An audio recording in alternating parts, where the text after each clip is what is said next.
All right, so here's the official good evening. We are talking today about observation and systems thinking. Very exciting stuff.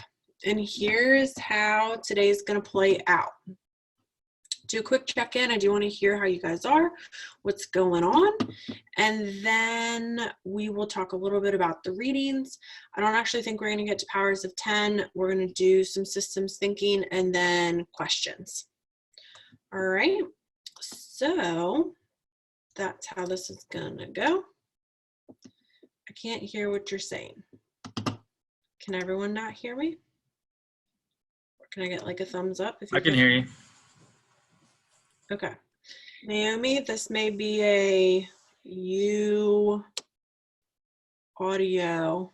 Right,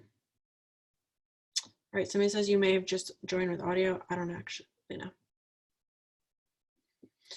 All right, so that's kind of the schedule of events. So chat to me. All right, cool. How is everyone? Like, give me a quick little emotion. What's going on? Good, bad, meh, living. Well, great. Bored. Good. All right, better, fine. Miss the gym, yes. Act like I work out, I don't really. Need a haircut, hear you there. Cool. Has anyone seen any new constraint or creativity since we talked last?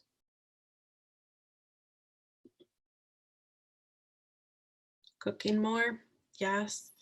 I've always been a cooker, but I'm cooking a lot. Working from home, that's definitely a different life. We're in till June. It's true. That is the new piece. Trying to plan grocery trips now, more than just like a handful of items. Yes, I mean, kind of new constraints around that. There were a handful of others that I had examples of, and I don't know, they've just escaped my mind. All right, anything funny? Chat it, Insta. There's also a discussion board up too. Using Zoom further to communicate, doing games. Yes. Has anyone been in the app? Well, let me tell you what it's called. House Party. It's really fun. It's like Zoom, but for house parties. And you can do like heads up, a drawing game, and your people can all be in there. It's kind of fun. It's called House Party. Have your friends download it, and then you get a little notification, and it'll be like, so-and-so's in the house. Anyway, it's fun. Okay, so that's the welcome chatty portion of this evening. Let's talk a little bit about the readings. So this week you read about observation, and then you watched a TED Talk about systems thinking. So here's what we're going to do, depending on 42 people. Hi, Roland. All right. I was going to explain the articles that you guys read, but you're actually going to do a little teach back. So I'm going to put you into groups. And before that, if everyone can just take a picture, you're going to break out into groups, and you're just going to do a quick little teach back of the article. I would take your phones out and snap a quick picture of this, because basically the random group that Zoom's going to put you in is going to, your number will correlate with this. So if you're number 1, then you are going to look at The Art of Looking, which was one of the first articles, and then you are going to join this Zoom group. You guys are going to talk a little bit about it. Basically, I want 2 things from this teach back. One is just like the essence, and some of these are obviously super simple, and then an example. All right, so either in your own life, in the Corona life, in the business life.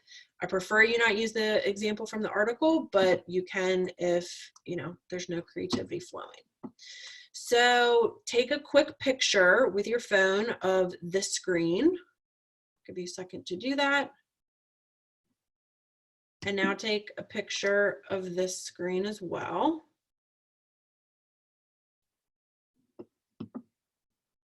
And now I'm going to break you guys into groups, and then we'll come back all together and we'll just kind of go 1 through 15.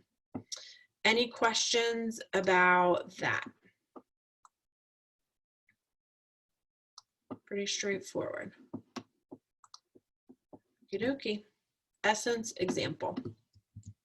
So you'll come off mute. You don't need to chat this. Like if you want to pick a spokesperson too, you guys will do that from there. All right. So I'm gonna break you all into groups.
Hi, Jason. Okay.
All right, welcome back. Some folks are still floating in.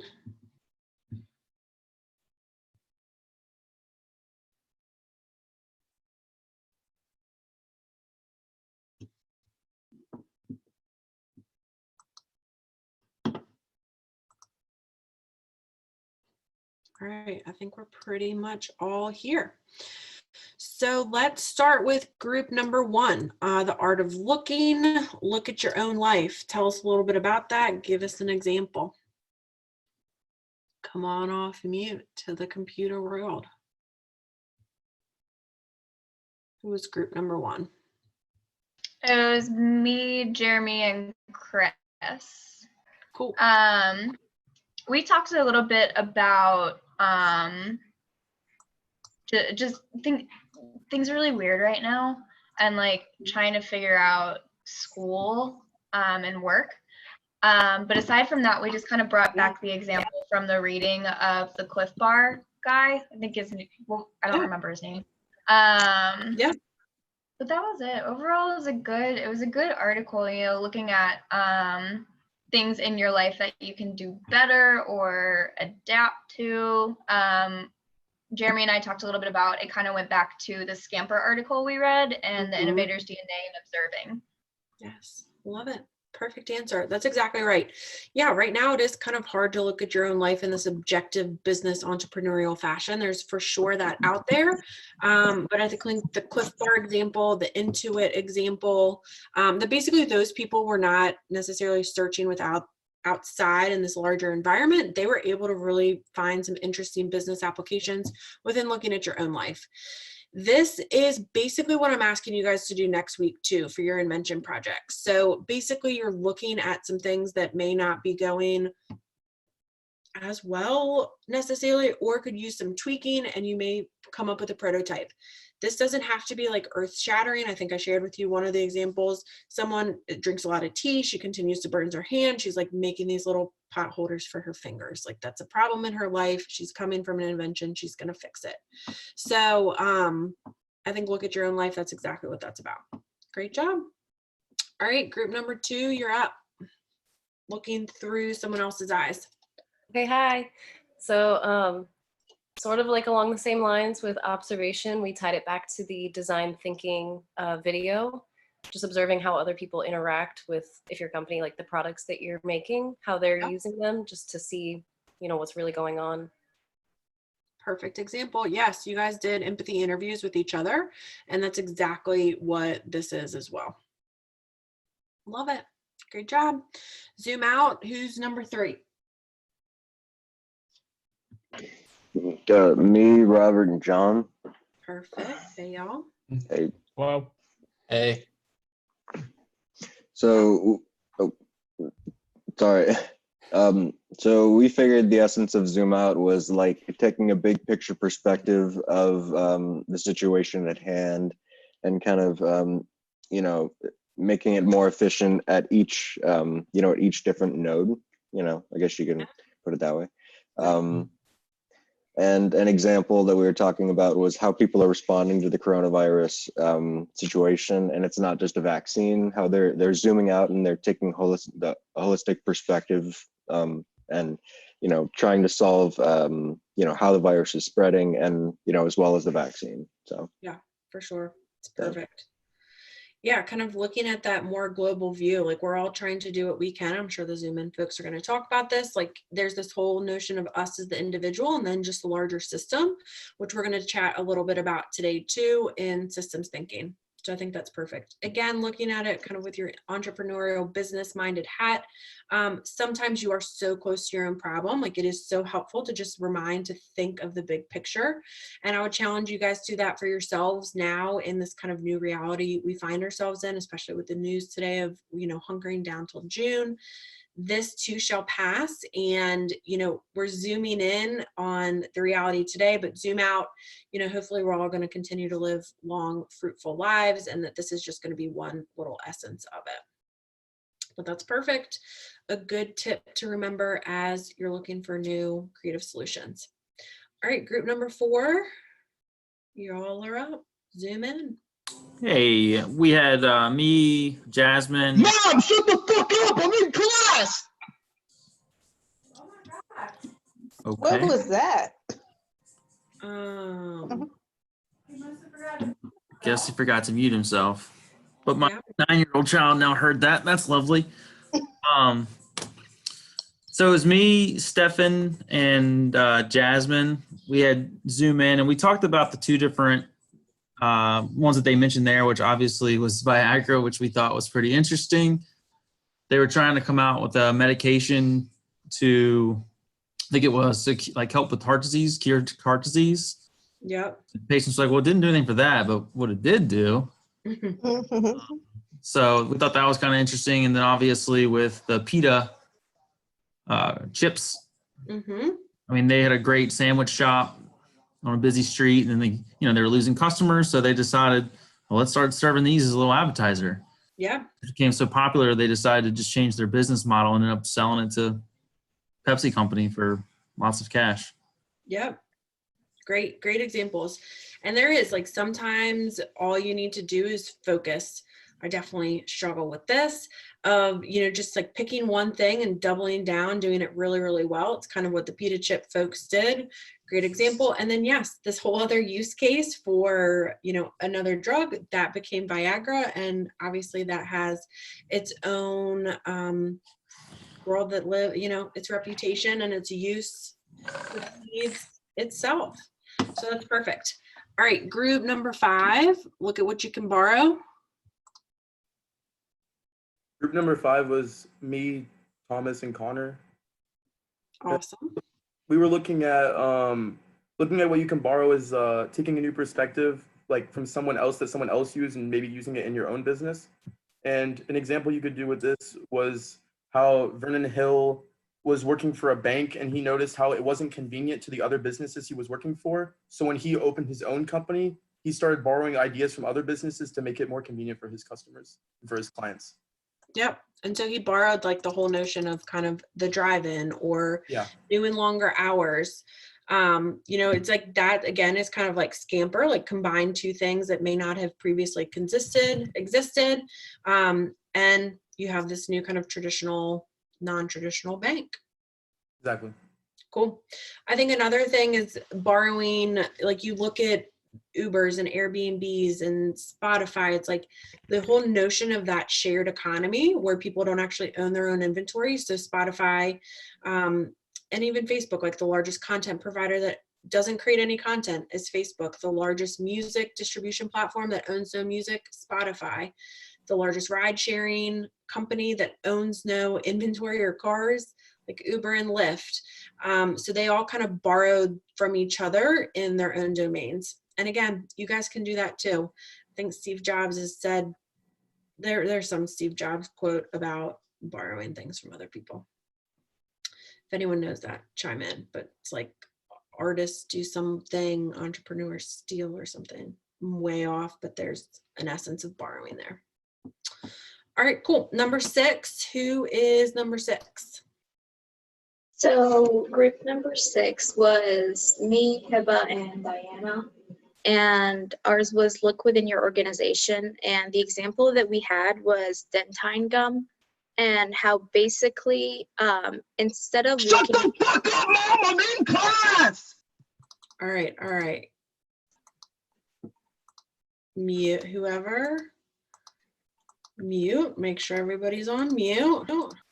I actually think that because there is something going around where there's people hacking into Zoom meetings. So because that person said the same exact thing, it sounded the same exact way. I mean, that's what I'm thinking that is. Okay. All right. How do people do that? Okay, carry on. Thank you. So Dentine took advantage of their sister company instead of looking completely outside of their realm to get what they want out of their new product. And they used that, so that sister company wasn't a gum company, it was a sort of medical company, and they wanted a nice like cool gum effect. So they used their expertise to do that. Yep. Cool. That's a perfect I mean, perfect example. I'm sure that we can think of that in our own worlds too. I mean, part of that is just also, I think, diversity of like bringing in people who may have a different perspective, but may still live under kind of a similar umbrella to build outcomes. I think right now the biggest example that I can think of is what I've started doing is every night I would call my best friend on Zoom and we would start a Netflix episode at the same exact time. So it's like, that's the closest thing that you'll get to like watching it together without actually watching it together.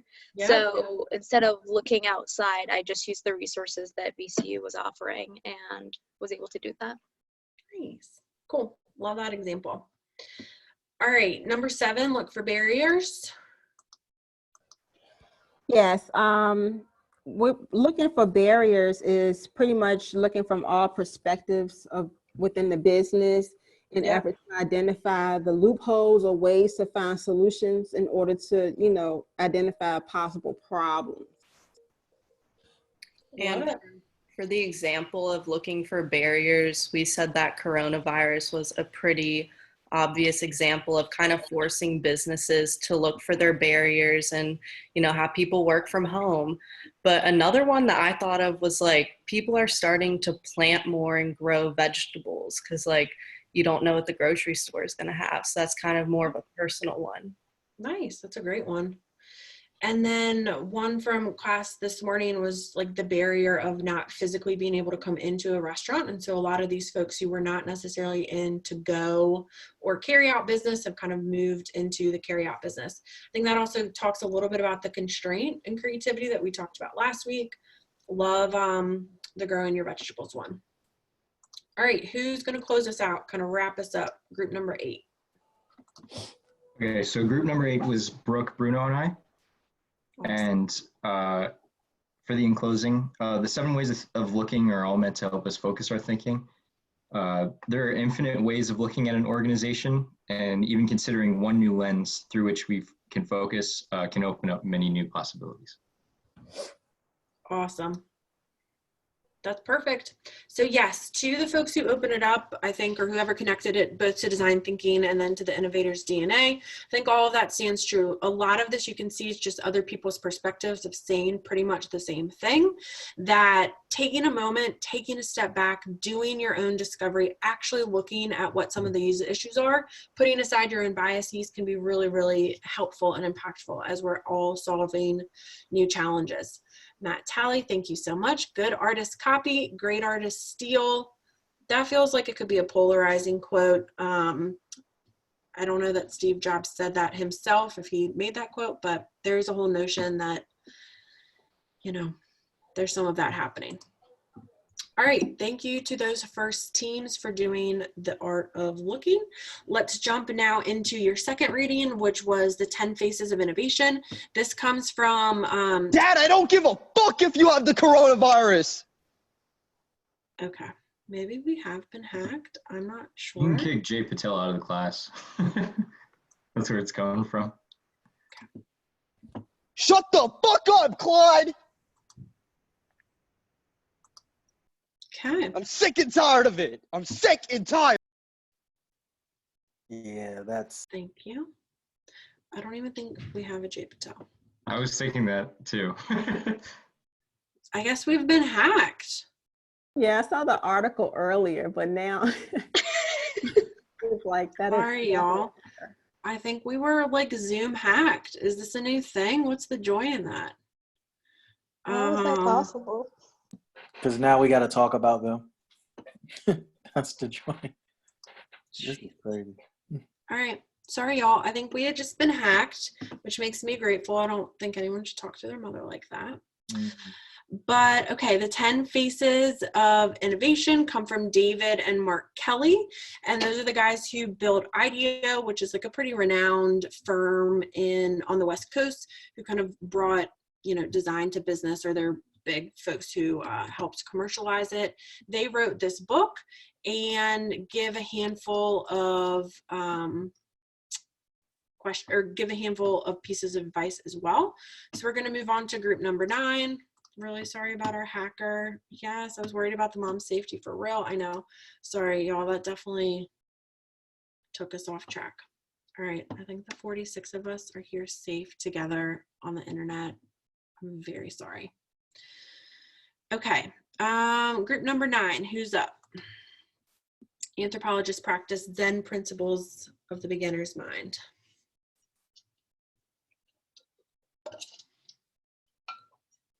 Is anyone in group number 9? Yeah, I thought I wasn't the spokesperson, but I guess I am. Okay, tell us. That's okay. Just quick. What's the essence of this one here? I'm thinking outside the box. Other words, being open with you, with your mindset. Don't get locked into your own mindset, but be open to be innovative and think outside the box. Yeah, for sure. And then I think the other piece is just like kind of bringing a childlike perspective into it. So as much as everything, Patricia, that you just said counts, it's also like trying to drop your preconceived notions. So this whole notion of beginner's mind. Anyone have an example of this?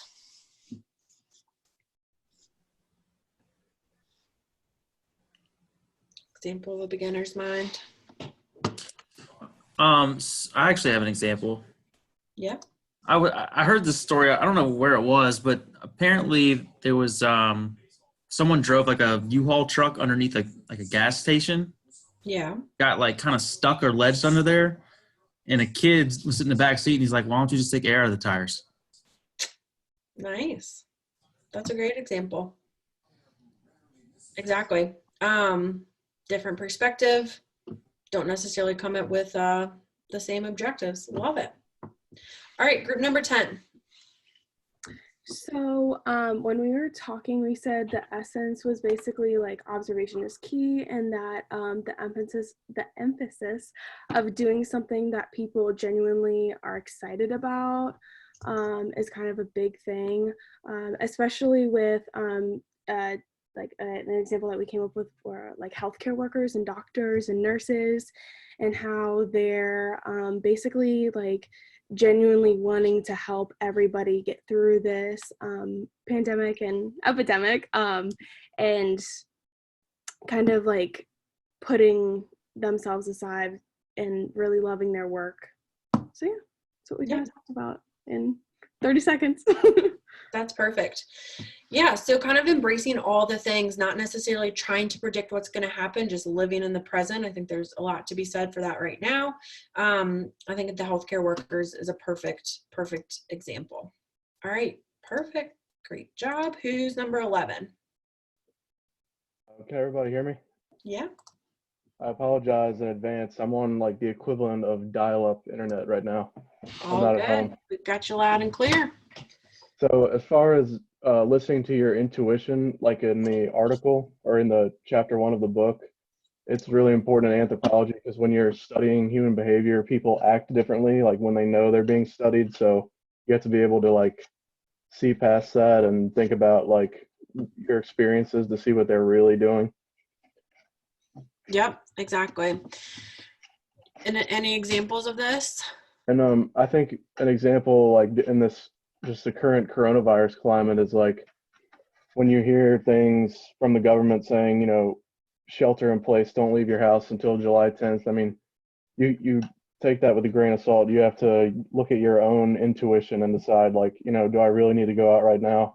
Am I being safe? Like, I mean, obviously you got to go to the store and get food and stuff, or go out and help family members out if they need it. Yep, for sure.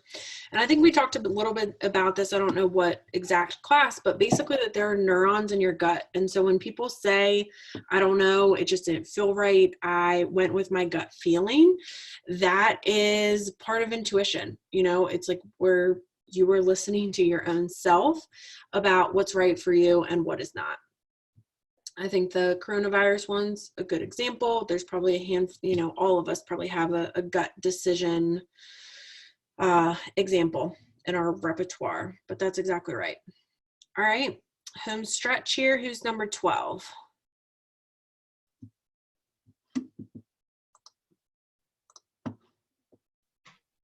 It was me and Jenny, and I don't know who the third person was. That's okay. But we had Vuja Day, and basically the opposite of deja vu. It's the sense of seeing something for the first time, even though you've witnessed it many times before. I know the example was George Carlin, but businesses can use that, like principals can come in and act like they don't know anything about the business and have a worker train them and let them look at it with fresh eyes. Even though it's something they've seen every day, but maybe looking at it from a different perspective. Yeah, for sure. And the concept of Vuja Day was also introduced earlier in class, I think with one of the Adam Grant TED Talks. And like I'm working on a puzzle now, like an old lady here in my house. And I'm like really close to the end with like a 1,000-piece puzzle. And it's like every time I come back to it, you like see a piece that you didn't necessarily see before, even though it was standing there clear as day. And I'm sure that's happened to you guys too. So that's exactly it. And another piece that really can help bring out some new creative solutions. All right, thanks, Pam. Who's 13?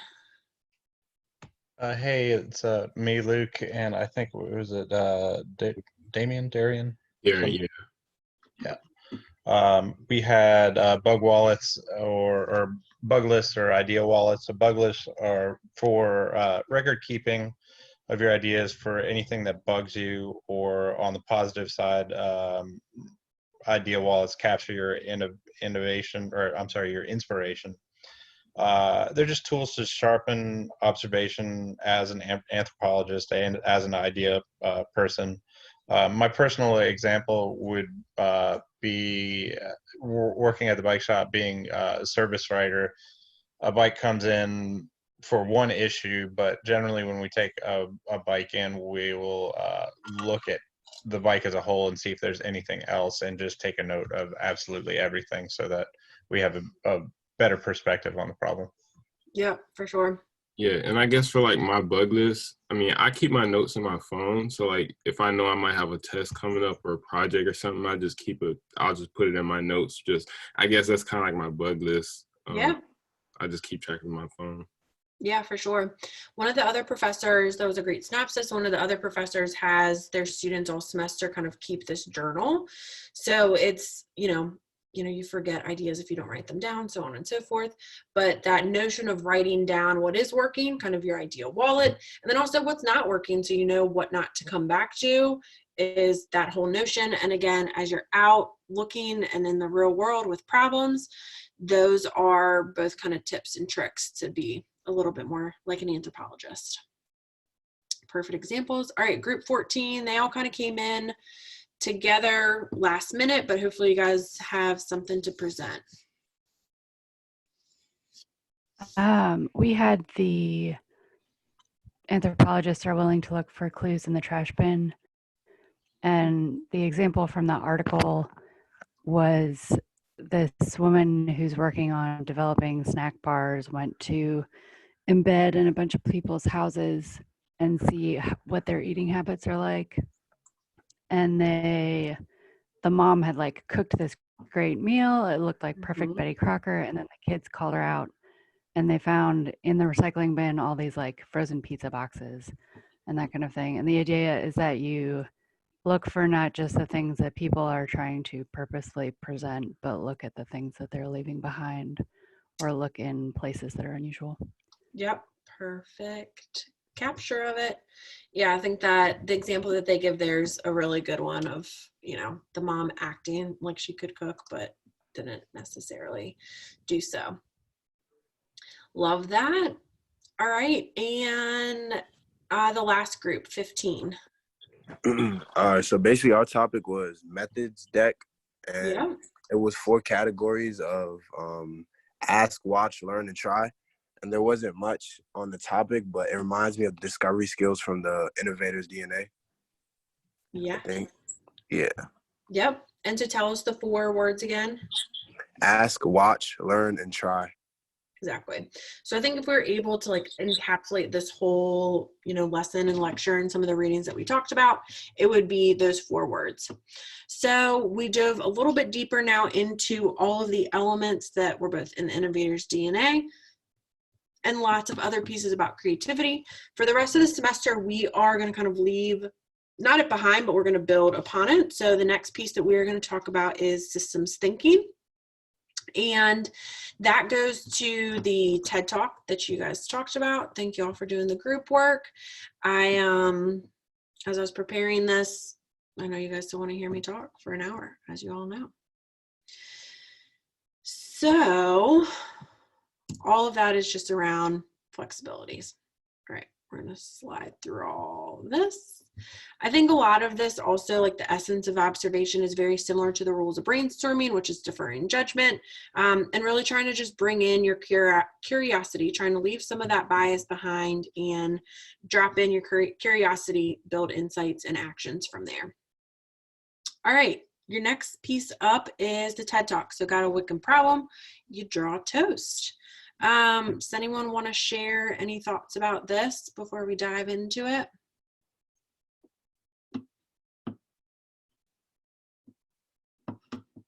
Not required. I'll just carry on. So basically, systems thinking is bringing a private mental model into seeing how this works. So we did this with Scamper via the toaster, and now he did this with drawing toast. Obviously, like a safe example that we can all kind of connect to, but you can see how this would really help and impact businesses as well if you're dealing with complex problems. So somebody used the word nodes, which I loved in their description. So nodes represent tangible objects like the toaster, the people. Links are the connections between those, and connections are really what bring the links and nodes together, and then you can actually see the whole system from there. I am going to show you an example. So when I was planning this class, I absolutely used systems thinking. Sorry, this is kind of ghetto, but it's basically one of the breakout rooms in Sneed where every post-it obviously has its color has its own meaning. So basically I was looking at like all the concepts I wanted to teach, all the articles I wanted to use, the assignments, so on and so forth, and built out our class like using systems thinking. All right. So it really does help you. And for me, I'm like super visual and tactical. And so it was much better than just like writing all this stuff out. I was able to see it and then build a syllabus around it. So this really helps bring out other people's point of view, which I think is the other nice thing about systems thinking. He talked a little bit about the difference between Europeans and Americans, even just from like the toaster aspect. So they toast on like a frying pan, and we in America mostly have toasters. And you can also measure the complexity based on the number of nodes and links. So for him, the guy who's doing the toast, Tom, he has anywhere between 4 and 8 nodes, which is interesting. Less than that seems a little bit trivial. Too much, you get map shock. And so the sweet spot is anywhere from 5 to 13. Again, that's for toast. I know that he went into how this works in groups, and we're going to touch base on that. But it's really, all of this is design process. So some of the elements that you've learned from the innovator's DNA, as well as design thinking, basically this is just like a physical model that brings all of those elements in, and you have the ability to like see a system a little bit more holistically. I thought this was interesting, and I totally related to this too. Again, even just trying to plan this class. Using sticky notes, you actually, and there's a difference between people using sticky notes and using note cards, but you get actually more detail, you get more analysis, you have the ability to move them around, and then there's rapid iteration, and it really does help to get clarity. So all of those pieces, if anyone is dealing with issues or needs to map things out, this is a great way to do so. All right, so he also talked a little bit about how this gets super messy before it gets better. And I think, you know, there's obviously, we all have examples of this in our own life too. But really, I think the interesting part of this is that people were able to really produce better outcomes in a group, and they were able to do it if they were silent. which I also think is really, really interesting. So people had in systems thinking, again, he's talking with organizations about their own problems and toast. They really had the ability to produce some really, really high yield results by having practical group work. All right. So the practice is simple. You start with questions, you collect your nodes, you refine the nodes, you do it over again, you refine and refine and refine, and then your patterns do emerge. Then your group does get some clarity and you continue to answer questions from there. All right, any questions on systems thinking here? No? All right, we're going to dive a little bit deeper into 6 additional aspects of systems thinking. But long story short, it's actually kind of a mindset for the most part, like just trying to see parts of the whole. So we'll dive into these really quickly. So there's this whole notion of interconnectedness. Systems thinking requires a shift in mindset from linear to circular. So I think that we're 100% seeing this in the coronavirus piece, even just from like the global economy standpoint, like medical equipment or, you know, some of these other issues that we're dealing with. It really is circular, not necessarily just linear. This whole notion of interconnectedness is definitely a strong piece of systems thinking. A system is a set of related components that work together in a particular environment to perform whatever functions are required to achieve the system's objective. That's like the unsexy way to talk about systems thinking, but that's 100% what we're talking about from TOAST or complex business ideas. All right, this is definitely an important aspect. It is this notion of synthesis. So basically combining 2 or more things to create something new.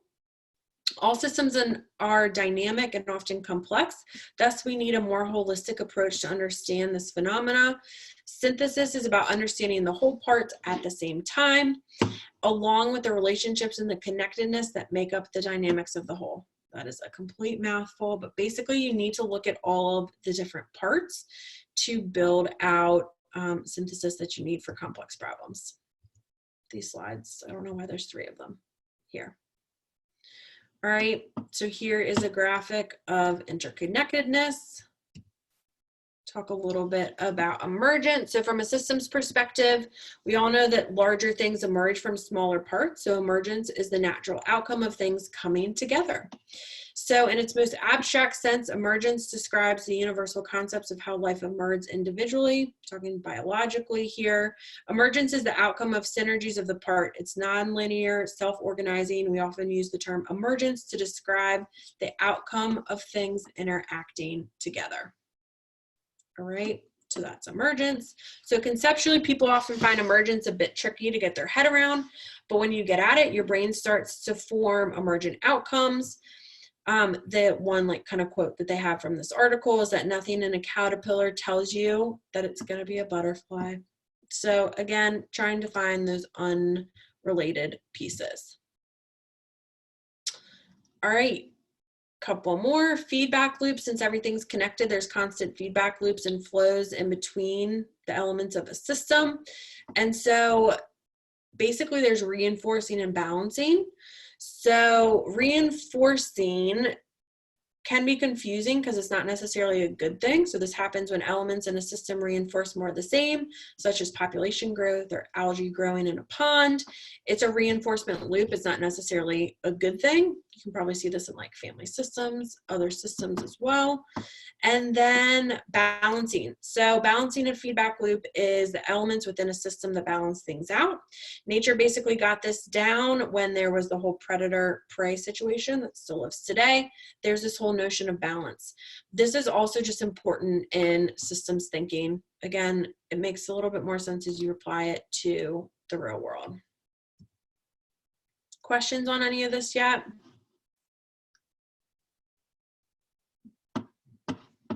No? Everyone enjoying their phones and such here on the online classroom. All right, causality.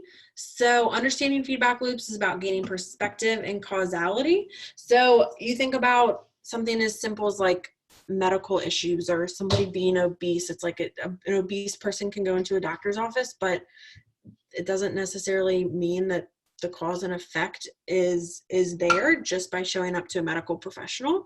So cause and effects are pretty common concepts, and really it's trying to figure out like what the unintentional actions are on each side.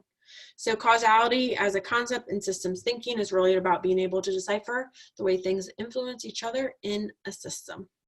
Understanding causality leads to deeper perspective on agency, feedback loops, connectedness, relationships, all which are fundamental for part of mapping.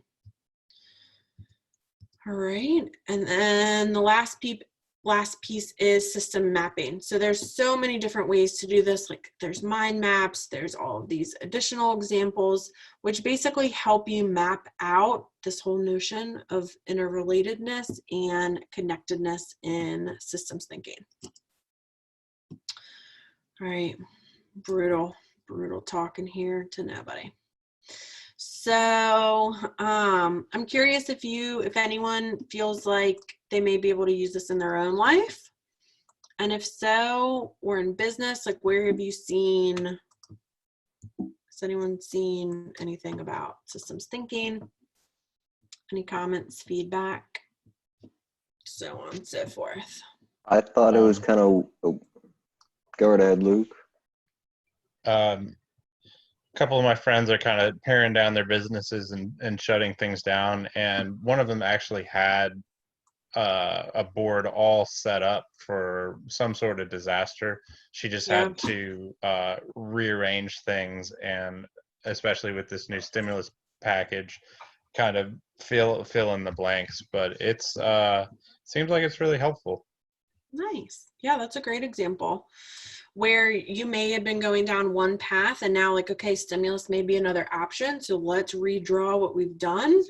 And to actually literally draw it out and have sticky notes. I don't know if you guys remember in class when we were all together, kind of the design thinking and even some of the ideation pieces. And as you guys were continuing to work on your design thinking projects, like physically having things on sticky notes, one idea at a time, may have allowed for some other ideas to emerge and for you to see things a little bit better.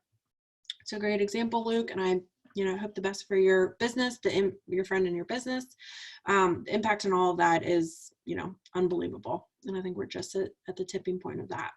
I think was someone else going to share something too? Yeah, I was going to say, I said this in the discussion board, but I find it kind of funny. I make eggs in a very specific way, and I feel like that's kind of like a systems thinking, way of thinking. And, I separate the eggs, and I used to whip the whites, and then I would, mix up the yolks, and, I would fry it at a specific temperature. And I realized it was basically nodes, and I was just improving efficiency between the nodes, nice. Over the last 5 years. So yeah, cool. Yeah, another good example. Thank you. Cool. Anyone else? I guess also related to the sticky notes, that stimulus package that they just approved has all these if-thens in it for small businesses. Yes. So I've been thinking of it almost like a tree, because it's like, well, if you get this one, you can't get this other piece or this other piece, but if you do this other one, you can get this thing. So the idea of rearrangeable nodes is very helpful for that. Nice. That's another fantastic example. Yes, an if-then situation. It's kind of like a flow chart. It's like, if we do this, then we get over there, and then that, it changes everything. So it's not always as easy to just, throw out a sticky note and make it happen. But if you can, and especially using the power of teams, you can see how it can be really, really effective to actually map things out. The example that they use, I can't exactly remember the company, but I think in that TED Talk, he had talked about how, after many, many days of a team together, visually mapping out their actual processes, they were able to build additional revenue and uncover some different pieces just by visually seeing all of those pieces out. Sarah, that's another really, really good example. So if you can, I would encourage you guys to use systems thinking. You can Google it too. There's a ton of different videos and articles. We don't have time for it today, but I'm going to share with you the powers of 10, which is really all about zooming in and zooming out. It's from the 70s. It's very like throwback, but it's basically this whole notion that we are all really connected, which I think we're also feeling today in a whole different way. And that zooming in and zooming out ultimately brings new perspective. And as you guys know, one of my favorites, like as your situations change, your perspectives change. And that really can help both in your personal life and in business. So that conducts formal classroom time. I'm really sorry about the hacker. I'm seeing how that all actually happened. I got this email from somebody who wasn't in our class. I think I left them in. I think it was my fault. So sorry about that, y'all. Okay, any questions on what we just went over? No.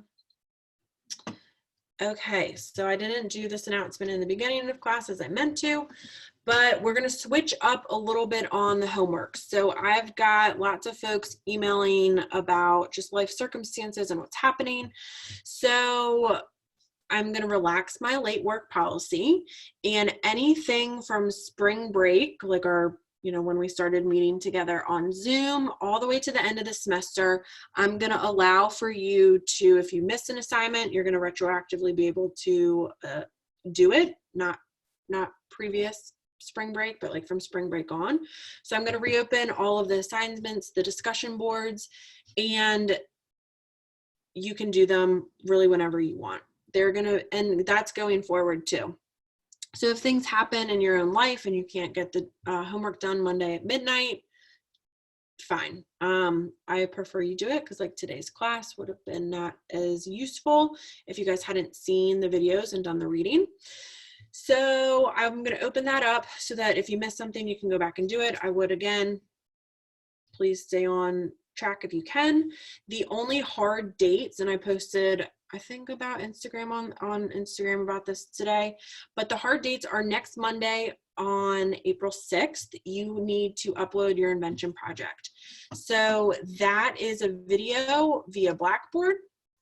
We are not actually meeting in class next week. I'm going to be here, so if people like want to chit chat, I'll have a quick little agenda and I'll be here. But basically, you are required to give a brief 3 to 4 minute talk describing where your prototype idea came from, demonstration of the working prototype, what problems it's solving, and any personal insights and learning about creativity. You're going to upload that video in a discussion board. You are going to comment on 2 other people's kind of classic discussion board. I'd like, I wish, any other feedback. And that's what's due on Monday. All right. So that date is firm. If you don't do that project, that's going to be a problem. So please try and make that happen. And then the other piece that will stay just on a firm date is the feedback, and that's due on the 13th. So hopefully people will open that up. And then the other firm date that stays is the final, which is May 4th. All right, and that's a paper. So that is just talking about homework. I'll open it up. So if folks have missed some stuff, you'll be able to recoup those points. I haven't been into the grade book. I'm sure there's like literally hundreds of things for me to grade. And then the week after, so we're looking at the 14th, mid-April, you'll have 2 discussion board recaps. And then you'll have 2 more 250-word write-ups after 2 TED Talks and another 250-word write-up. So we're very much in the home stretch and just wanted to kind of like quickly recap that. So hopefully that will leave a little bit of flexibility for folks. No. So everything that's happened up to this point, so like somebody just asked about like the Goofy Design Thinking video, anything that happened pre-spring break, those grades are in and final. The other thing to chat a little bit about is the pass-fail. So you have the ability to decide what you want for yourself. If you feel like you're going to do all right in this class, then I would probably take the letter grade. It will go towards your GPA, but you basically have 2 options. And you can choose once you figure out what your grade is. So if you want to do this pass fail, you can still collect the credit. It just will not calculate towards your GPA.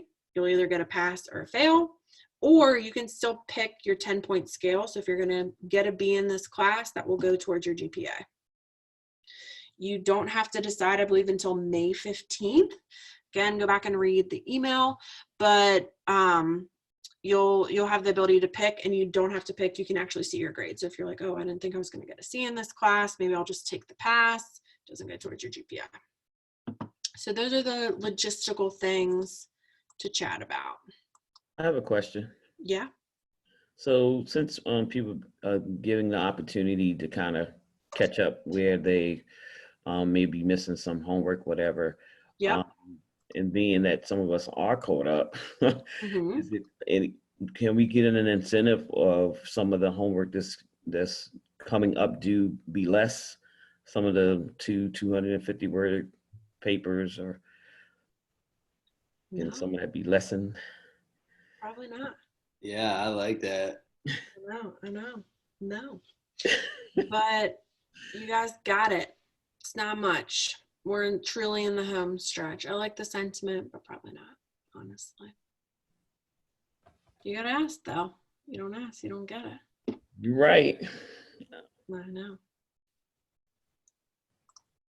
Not even a something on Instagram, something contest or anything. I know, my Instagram joiners. I'm just not really a big fan of extra credit. There may be one opportunity for extra credit that will pop up. If it pops up, you guys should grab it. That'd be my advice. But no, we're not going to necessarily lessen the load, because really all you have is one, your 4-minute video for next week, discussion board, a handful of 250s. And class is only an hour, and we don't have to show up. So that's that. Any other questions? Tried, group. You tried. Way to go. I always commend the ask. Any other questions? Is there a minimum of 4 minutes or a maximum? I mean, really, as long as you hit all the marks. Like, I don't want it to be like, this is my problem, this is my solution. I would say it needs to be like at least 2 minutes to just get through all the questions that you have. Once you get talking on the video, it can go and go. So it needs to be like, I would say at least 2 minutes to actually just cover all the pieces that we want to get covered.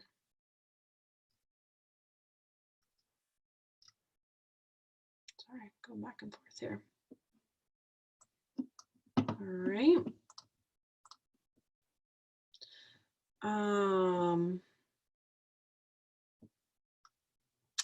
So the whole notion of Google Drive, like, I just threw that out there. I want them in discussion boards so that you guys can see each other's, and it doesn't necessarily have to be a Drive link. Like, if you wanted to upload it to YouTube, or what's the video Vimeo one, like wherever it lands is totally fine. So it's just going to be like an assignment in discussion board, kind of classic how we do the discussion boards. So that's already up and out in Blackboard. Okay. Excuse me, Professor. Yeah. So, I just want to be like really specific. So with this invention, it has to be working. Yeah. Because with my group, it's just like I can't really make that. Like, it just literally would be impossible. So we're no longer doing group projects. No, I understand that. I'm aware of that. Okay. I'm saying with that thing, I can't do that. So are you saying it makes something else? Tell me about your thing. So basically, we had it where it was like, we noticed how like in a corporation buildings, they have a lot of styrofoam cups that consistently lay around, and all that create a need for someone to have to pick them up, and also like hurts the environment. So basically, we had it where it was like, we have like a machine where you like insert your cup, and everyone has like an ID, and they just can get that. Like, no, my bad.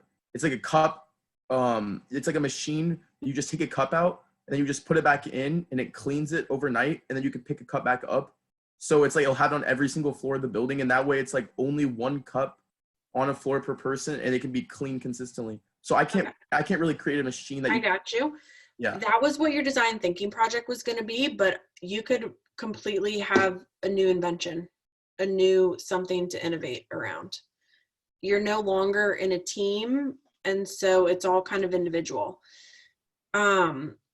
If you want to carry on with that project, I think I could think about probably 10 different prototypes you could make with that exact speech that you just gave.